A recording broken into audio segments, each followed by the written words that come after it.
दोस्तों, आज गोल्ड की थोड़ी सी मुख्तलिफ कॉल लेकर हाजिर हूँ मैं खालिद सैफुद्दीन आपके साथ। और इसमें हम बात करेंगे इसकी टेक्निकल सिचुएशन की, इसकी फंडामेंटल सिग्निफिकेंस की, अहमियत की बात करेंगे।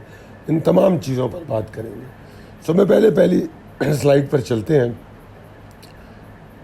गोल्ड सिर्फ कोई एक मेटल नहीं है, बल्कि दुनिया के लिए एक इमरजेंसी लाइफलाइन है। ये एक ग्लोबल हेज है against any trouble, any chaos. Like dollar टूट रहा है तो आप गोल्ड से हेज करते हो। तो जहाँ भी प्रॉब्लम्स आ रही होती है तो हम गोल्ड को एज ए हेज मनी इस्तेमाल कर लेते हैं। और यही वजूहात हैं जिसकी वजह से गोल्ड को बहुत ख़ास तौर पे क्लोजली देखा जाता है दुनिया में। अब चलते हैं गोल्ड के फंडामेंटल एंड सिग्निफिकेंस पे। उसके फंडामेंटल क्या है, उसकी अहमियत क्या है। देखिए, जो मौजूदा ग्लोबल फैक्टर्स गोल्ड को इम्पैक्ट कर रहे हैं वो क्या है। सो में पहला इम्पैक्ट यूएस डॉलर की स्ट्रेंथ या वीकनेस। अगर गोल्ड में डॉलर मजबूत होता है या वीक होता है, दोनों सूरतों पे उसका असर गोल्ड पे आता है। नंबर 2, इन्फ्लेशन यूएस में और यूरोप में कहाँ जा रही है, क्योंकि अगर इन्फ्लेशन ऊपर जाएगी तो गोल्ड से हेज होंगी चीज़ें, और जब हेज होंगी तो गोल्ड की प्राइस बढ़ेगी। फिर एक बहुत अहम फैक्टर है कि फेडरल इंटरेस्ट रेट कहाँ जा रहे हैं, उनके इम्पैक्ट गोल्ड पे बहुत होते हैं। इसलिए हम आपको रोज़ डेटा भी दिखाते हैं, जो कॉल दी जाती है कि कौन कौन सा डेटा आ रहा है। इसके अलावा भी, फेडरल इंटरेस्ट रेट के अलावा भी बहुत से डेटा होते हैं, जैसे कि अनएम्प्लॉयमेंट डेटा होता है और भी कुछ डेटा होते हैं, नॉन फार्म पेरोल और मुख्तलिफ डेटा होते हैं। अगर आप मेरी वीडियोस देखते हैं तो उसमें उस डेटा के बारे में अपडेट दी जाती है। पूरे वीक में हम डेटा से अपडेट रखते हैं। और क्या चीज़ें, जियोपॉलिटिकल टेंशन्स, मिडिल ईस्ट में क्या हो रहा है इस वक्त, उसका रद्द-ए-अमल एशिया में क्या है, Russia, China, India, Pakistan, Iran, इनसे जो वेस्ट के ताल्लुकात हैं और मामलात हैं वो कैसे चल रहे हैं, रशिया यूक्रेन की जंग, ये तमाम चीज़ें हैं जो जियोपॉलिटिकल टेंशन्स होती हैं, वो भी गोल्ड पे असरअंदाज होती हैं, क्योंकि ये हेजमनी है। अब इसमें एक सवाल आता है कि आखिर क्या वजह है कि इंटरनेशनली गोल्ड इतना मैटर करता है। एक सवाल आपके जहन में पैदा हो सकता है कि वाई गोल्ड मैटर्स इंटरनेशनली। तो भाई, जिस तरह मैंने कहा, हेज अगेंस्ट इन्फ्लेशन, सेंट्रल बैंकों के रिजर्व इसमें होते हैं और जियोपॉलिटिकल क्राइसिस की सूरत में इस पर इन्हिसार करती हैं मईशतें। तो ये वजह है कि इंटरनेशनली इसकी अहमियत होती है। अगर फिर इसकी डिमांड एंड सप्लाई की बात करें कि डिमांड सप्लाई ट्रेंड्स क्या हैं, तो वैसे तो कहने को ज्वेलरी, इंडस्ट्रियल और ETFs इसके डिमांड एंड सप्लाई ट्रेंड्स हैं, मगर ज्वेलरी की कोई बहुत ज़्यादा अहमियत नहीं है जितना इसको रिज़र्व करने की है, इसको प्रिजर्व करने की है। चाहे वो एक इंडिविजुअल हो या सेंट्रल बैंक हो, लोग सोने को छुपा के रख के सही मानों में इन्वेस्ट या लॉन्ग टर्म इन्वेस्टमेंट के लिए ज़्यादा इस्तेमाल करते हैं। मगर बहरहाल डिमांड एंड सप्लाई ट्रेंड्स जो होते हैं वो ज्वेलरी, इंडस्ट्रियल एंड ETF इसमें मेजर सिनेरियो होते हैं। और इंडिया का एक त्यौहार है जिसमें हकीकी तौर पे इंडिया की इतनी बड़ी आबादी जो है ज़्यादातर गोल्ड ख़रीदने की कोशिश करती है। गरीब से गरीब भी अपनी इस्तिताअत के मुताबिक गोल्ड ख़रीदता है। अगली स्लाइड पर चलते हैं, रीजनल एंड लोकल पर्सपेक्टिव। देखिए, पाकिस्तान की रेलेवेंस क्या है गोल्ड से। वैसे तो मैंने यहाँ 4 बातें आपको यहाँ बताई, मगर मेरी नज़र में पाकिस्तान का जो अहम तरीन पॉइंट है वो पाकिस्तानी रुपी का कोरिलेशन है यूएस डॉलर के साथ, क्योंकि अगर गोल्ड बढ़ रहा होता है तो डॉलर गिरता है, तो पाकिस्तान का रिलेशन यूएस डॉलर के साथ जो पैरिटी है, रुपी डॉलर पैरिटी, उसका इम्पैक्ट फिर वो हमारी इंपोर्ट्स पे पड़ता है, एक्सपोर्ट्स पे पड़ता है, ठीक है। और दूसरी उसके बाद अगर पाकिस्तानी रुपीस की कोरिलेशन के बाद अगर मेरे लिए कोई इम्पॉर्टेंट बात है तो लोकल मार्केट सेंटीमेंट है, क्योंकि मैं ये समझता हूँ कि गोल्ड का बढ़ना और गिरना कारोबारियों के या इन्वेस्टर्स के जहनी तौर पे और सेंटिमेंट के तौर पे बहुत असरअंदाज होता है।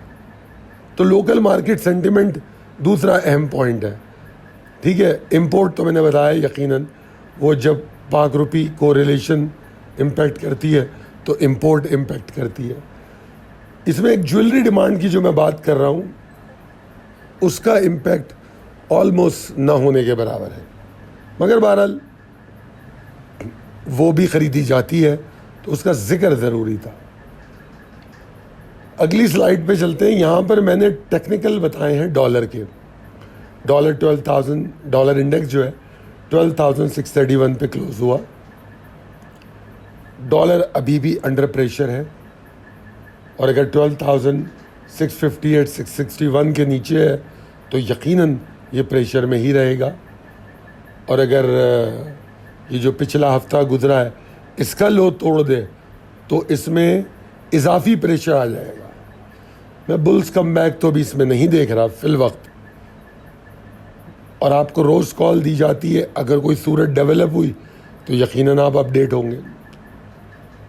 और जिस तरह मैंने कहा कि अगर जो अभी हफ्ता क्लोज हुआ है उसका लो टूट जाए तो इसमें एक नया प्रेशर देखने को मिल सकता है। अगली स्लाइड में मैंने गोल्ड के टेक्निकल बताए। अभी मैं गोल्ड के चार्ट पे भी जाऊंगा, वहाँ बताऊंगा।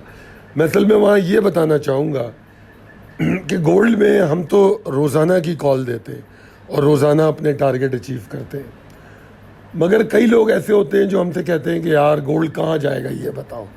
तो उनको क्या बताया था वो मैं अगली स्लाइड में बताऊंगा। अभी इसकी डेली पर फोकस करते हैं। देखिए जुमे को तो कोई ख़ास ट्रेड व्रेड नहीं हुई क्योंकि जुमे को हमारा ट्रिगर हिट नहीं हुआ, ठीक है जी। तो ऐसा लगता है कि पिछले जो 4 सेशन है उसमें गोल्ड कंसोलिडेट हो रहा है, ब्रीथिंग स्पेस ले रहा है, ठीक है। तो कमोबेश जुमे की कॉल को रिपीट किया गया है।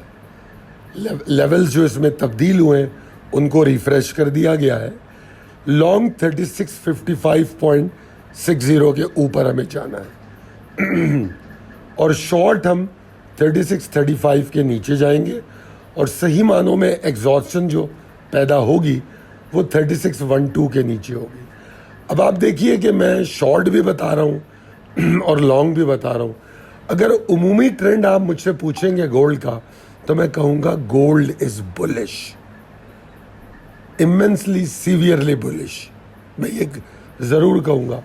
मगर मैंने चूँकि डेली ट्रेडर जो ऑप्शन मिलेगा ट्रेड करेगा तो उसको हमेशा दोनों ऑप्शन दूंगा, ट्रिगर्स बताऊंगा। अब चलते हैं चार्ट की तरफ। ये चार्ट मैं क्यों दिखा रहा हूँ, असल में कुछ दिनों पहले बहुत लोगों का सवाल था कि यार गोल्ड लेना चाहिए नहीं लेना चाहिए तो उनको मैंने 2-3 बातें बताई। मैंने कहा नंबर 1, गोल्ड एक रेंज में चल रहा है तो हम उस रेंज के टूटती अगर है वो रेंज नीचे की जानिब तो हम इसको बाइंग ऑन डिप करेंगे। ये लॉन्गर टर्म की बात हो रही है, वरना हम इसको 34-37 के ऊपर खरीदेंगे। तो अब मैं इस चार्ट में आपको दिखा रहा हूँ, ये जो येलो कलर का रेक्टेंगल बना हुआ है ये इसकी वो लिमिट दिखाई है मैंने 34-37। और ये इसने अगर मैं अरसा बताऊँ आपको कि ये कब से कब तक इस एरिया में रहा है तो आप यकीन कीजिए अप्रैल से लेकर अगस्त तक, अप्रैल मई जून जुलाई अगस्त 5 महीने गोल्ड इस रेंज में ट्रेड हुआ है। तो जो स्विंग ट्रेडर हैं, शॉर्ट टर्म ट्रेडर हैं, वो फारिग तो नहीं बैठते, उन्होंने इस 5 महीने में इस रेंज में ट्रेड की, जिसको हम स्विंग ट्रेड्स कहते हैं, और उससे भी अगर छोटी ट्रेड पे आ जाए तो इंट्राडे ट्रेडिंग, स्कैल्पिंग वगैरह होती है। मगर लॉन्गर टर्म की जो सिचुएशन बन रही थी उसके बारे में मैंने उनको आगाह कर दिया था कि 34-37 तोड़ेगा तो तुमने लॉन्ग कर लेना है, या नीचे की लिमिट तोड़ेगा तो हम फिर मज़े से लॉन्ग ऑन डिप करेंगे। अच्छा, मज़ेदार बात यह है कि 34-37 तोड़ता है ये, और ये तोड़ता है जनाब 29 अगस्त को। 29 अगस्त को हमारी ये बाइंग होती है, और 8 सेशन में, सिर्फ 8 सेशन में हम $238 एक कॉन्ट्रैक्ट पे बना लेते हैं। ये होती हैं मतलब टाइमली एंट्रीज। हालांकि ये कोई लॉन्गर टर्म तो नहीं कह सकते, 9 सेशन की बात है, सिर्फ 8 सेशन की, यानी कि जो जुमे की क्लोजिंग है उसको मिलाऊं तो 8 सेशन है, और अगर नहीं बल्कि जो हाई बना है 3675 वहाँ तक मैं देखूं तो सिर्फ 8 सेशन बनते हैं। तो अगर 238 में से $200 भी आपने इसमें गेन कर लिया तो यू आर अ चैम्पियन। और जिन लोगों ने, और ये बात मैंने बहुत दफ़ा बताई है 34-37 की वीडियोज़ में, अपनी डेली कॉल में, अपनी मिड डे अपडेट्स में, मुख्तलिफ गुफ्तगुओं में, मैसेजेस में, कि यार 34-37 के ऊपर ले लेना गोल्ड, $200 8 सेशन में। तो ये थी जनाब आज की कॉल। समझिए इसको, मंडे को कोई डेटा नहीं है इसलिए कोई सिग्निफिकेंस या इम्पोर्टेंस डेटा के हवाले से नहीं है, मगर जियोपॉलिटिकल टेंशन जिनका मैंने तस्करा किया उनकी अहमियत बरकरार रहेगी। ठीक है जी। अगर आपको ये मेरी वीडियो, मेरी प्रेजेंटेशन, जो चीज़ें मैंने दिखाई हैं आपको पसंद आई हैं तो आप शुएब से रब्ता करें 0345-619-0443 पर। शुएब आपको daily call, live market support, इन तमाम चीज़ों पे अपडेट बताएंगे कि कैसे की जा सकती है। बहुत शुक्रिया वीडियो देखने का। वीडियो पसंद आए तो शेयर कीजिए। Thank you.